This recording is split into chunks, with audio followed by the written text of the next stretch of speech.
पुराने जमाने की बात है। एक बहुत बड़ा नगर था।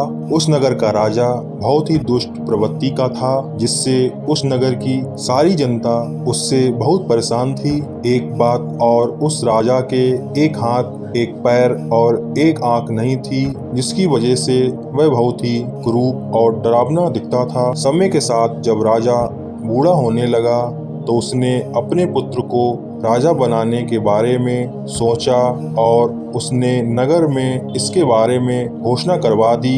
इस मौके पर राजा ने सोचा कि अपने पुत्र को राजा बनाने से पहले मैं अपनी एक बड़ी सी तस्वीर बनवा लेता हूँ और इस तस्वीर को मैं अपने महल में लगवा लेता हूँ, ताकि मेरे मरने के बाद भी लोग मुझे ना भूलें।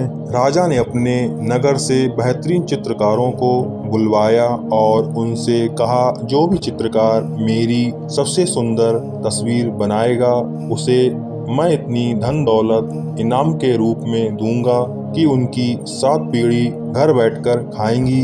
साथ ही राजा ने ये भी कहा, जो चित्रकार मेरी सुंदर तस्वीर नहीं बनाएगा उसे मैं मृत्यु दंड दूंगा।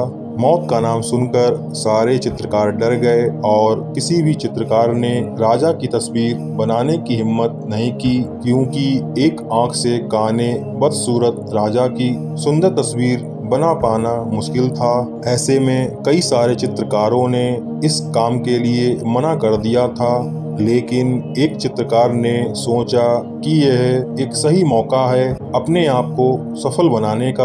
उस चित्रकार ने राजा की तस्वीर बनाना शुरू कर दिया और तस्वीर बनाकर राजा को दिखाई तो राजा बहुत खुश हुआ और उस चित्रकार को कहे अनुसार इनाम दिया। ये सब देखकर बाकी के चित्रकार अचंभित रह गए। उस चित्रकार ने अपने दिमाग से राजा की तस्वीर कुछ इस तरह बनाई, राजा अपने घोड़े पर बैठकर शिकार कर रहे हैं। इस कारण से राजा की एक आंख बंद है और टूटा हुआ हाथ और पैर दोनों घोड़े के दूसरी तरफ होने की वजह से छिपे हुए हैं। दोस्तों, इस कहानी से हमें ये सीख मिलती है कि कई बार हम खराब परिस्थितियों में दिमाग नहीं लगाते और पीछे हट जाते हैं, जिससे हमें कभी भी कुछ बेहतर करने का मौका नहीं मिलता है। दोस्तों, अगर आपके जीवन में भी ऐसी खराब परिस्थितियां हैं तो आप समझ जाइए, इन परिस्थितियों में एक बहुत बड़ा मौका छुपा हुआ है। आप यकीन मानिए, खराब परिस्थितियों में जो व्यक्ति दिमाग लगा लेता है उसे जीवन की सबसे बड़ी सफलता मिल सकती है, क्योंकि अगर आपने खराब परिस्थितियों में संभलना सीख लिया तो आपको सफल होने से कोई नहीं रोक सकता। इसलिए आपको कभी भी हार नहीं माननी चाहिए। तो दोस्तों, अगर आपके जीवन में मुश्किल है, दिक्कतें हैं या फिर कोई परेशानी है तो हार मत मानिए, क्योंकि आप सफलता के बहुत नज़दीक हैं। धन्यवाद।